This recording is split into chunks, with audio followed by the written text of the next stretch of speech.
Assalamualaikum warahmatullahi wabarakatuh. Bapak, Ibu, dan para pemirsa yang berbahagia.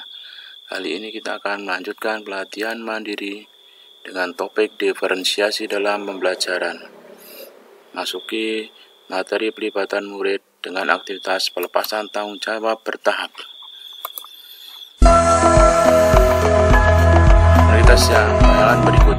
Salam dan bahagia, Ibu dan Bapak Guru. Selamat datang di modul persiapan pembelajaran berdiferensiasi. Kali ini, kita akan belajar bersama tentang pelepasan tanggung jawab bertahap, yang amat erat kaitannya dengan aplikasi strategi manajemen kelas. Oleh karena itu, mari kita ingat kembali sekilas tentang strategi manajemen kelas.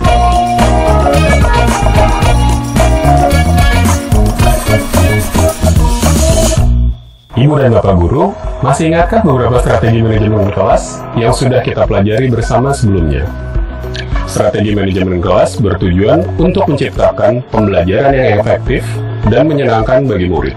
Berikut adalah beberapa strateginya. Yang pertama, melibatkan murid, kemudian penentuan tata ruang kelas, hubungan positif antara guru dan murid, kesepakatan kelas, pengelompokan kelas.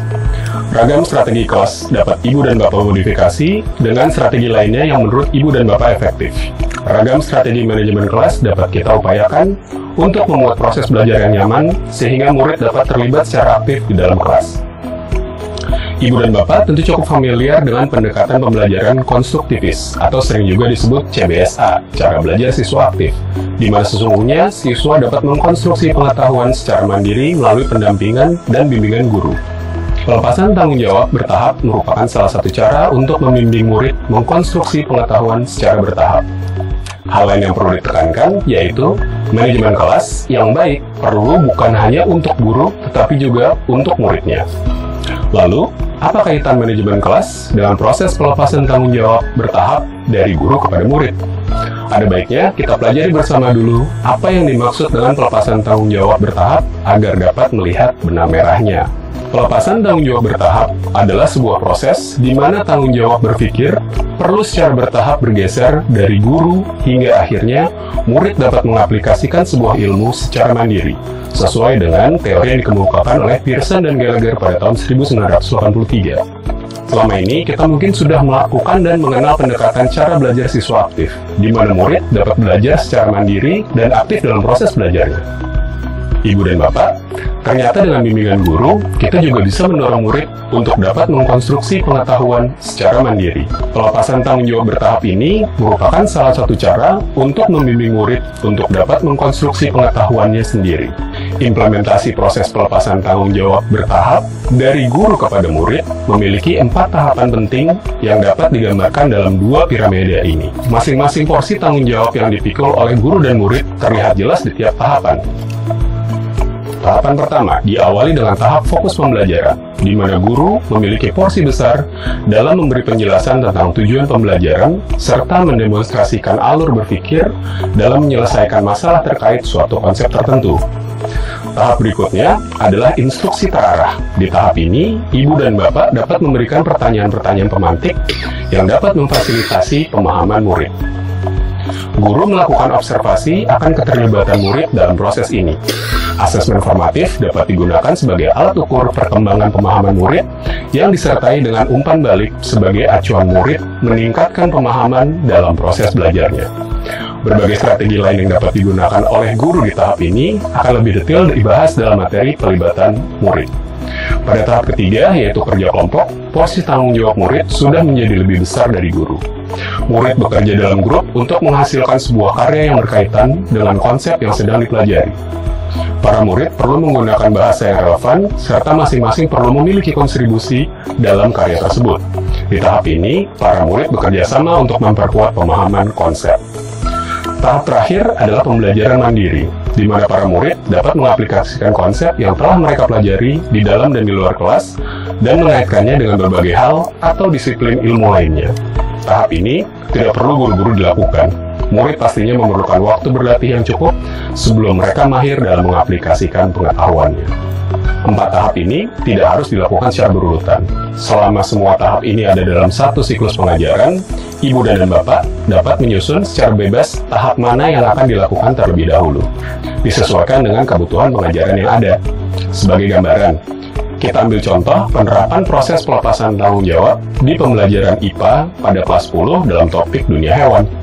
Di tahap fokus pembelajaran, guru memberi contoh membuat peta konsep tentang kelompok hewan berdasarkan kelasnya.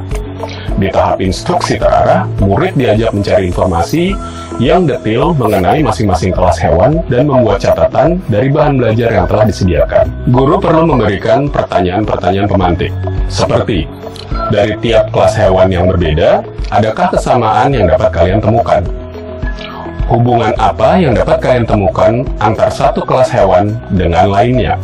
Selanjutnya, murid diminta untuk bekerja dalam kelompok atau berpasangan untuk mengecek pemahaman dan membuat peta konsep dari masing-masing kelas hewan. Dan akhirnya, murid dapat membuat sendiri serta mempresentasikan peta konsep yang dibuatnya. Nah, sampai di sini, kita sudah dapat melihat benang merah antara manajemen kelas dengan proses pelepasan tanggung jawab bertahap. Kunci utama keberhasilan proses ini adalah hubungan positif, kesetaraan, partisipasi aktif, serta komunikasi yang baik antar semua anggota kelas. Bisa disimpulkan bahwa manajemen kelas yang baik akan mempermudah berjalannya proses pelepasan tanggung jawab bertahap dari guru kepada murid. Lagi-lagi, ditekankan pentingnya keterlibatan murid sebagai mitra guru dalam tiap proses pembelajaran, perencanaan, pelaksanaan, maupun refleksi. Bagaimana ya cara kita untuk melibatkan murid dalam semua proses tersebut? Mari kita uraikan bersama keterlibatan murid di tiap tahapnya. 1. Perencanaan. Ketika belajar bersama, dalam modul memahami murid, telah kita ketahui 3 strategi pemetaan kebutuhan murid, kesiapan, ketertarikan, serta profil belajar. Ketiga strategi tersebut dapat kita gunakan untuk mempertimbangkan rancangan kegiatan yang bersifat personal, bermakna, dan sesuai kebutuhan masing-masing murid, sehingga pembelajaran akan efektif. Dalam tahap ini, murid berperan sebagai sumber informasi bagi guru. Pelaksanaan. Jika kita melihat komponen pelepasan tanggung jawab bertahap yang saat ini kita pelajari, ternyata sebagai guru, kita adalah seorang fasilitator yang bertugas mendorong murid untuk berperan aktif dalam kegiatan pembelajaran. Seperti yang pernah kita bahas dalam materi Merdeka Belajar Abad 21, guru menempatkan murid menjadi subjek atau individu aktif dalam pembelajaran untuk mencari dan membangun pemahamannya sendiri. Bukan sebaliknya, murid dianggap sebagai objek pembelajaran atau individu pasif yang hanya tergantung pada apa yang diberikan oleh guru. Peran guru adalah memfasilitasi dengan baik dan benar bagaimana murid dapat membangun pemahamannya dengan maksimal, sehingga murid belajar untuk meningkatkan kemahirannya dalam pengaplikasian konsep-konsep yang ada. Tahap refleksi. Di tahap refleksi, ibu dan bapak guru dapat mengajak murid untuk kembali melihat proses pembelajaran yang telah mereka lakukan. Mengacu pada tujuan pembelajaran yang disampaikan di awal oleh guru, murid diminta untuk melihat kembali pencapaian yang telah mereka dapatkan, serta keterampilan ataupun pemahaman yang mungkin perlu mereka poles kembali. Ajak mereka untuk berefleksi dengan memberikan pertanyaan yang memandu mereka agar dapat lebih mudah untuk melakukan refleksi. Seperti, bagaimana kamu dapat menjawab pertanyaan itu? Atau, tadi sepertinya kamu bilang soalnya susah, tapi kamu berhasil menyelesaikannya. Apa yang kamu lakukan? Berikanlah pertanyaan refleksi dalam bahasa yang mudah dipahami oleh murid.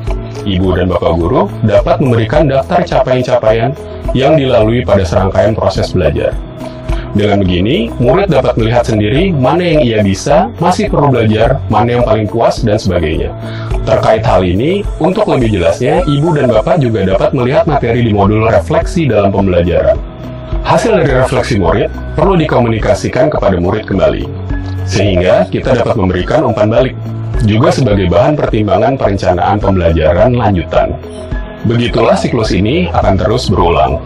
Ibu dan bapak guru, sekian materi pelepasan tanggung jawab bertahap.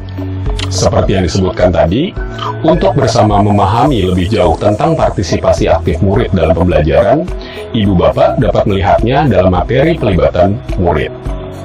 Sampai bertemu di materi selanjutnya. Selamat belajar, ibu dan bapak guru. Salam dan bahagia.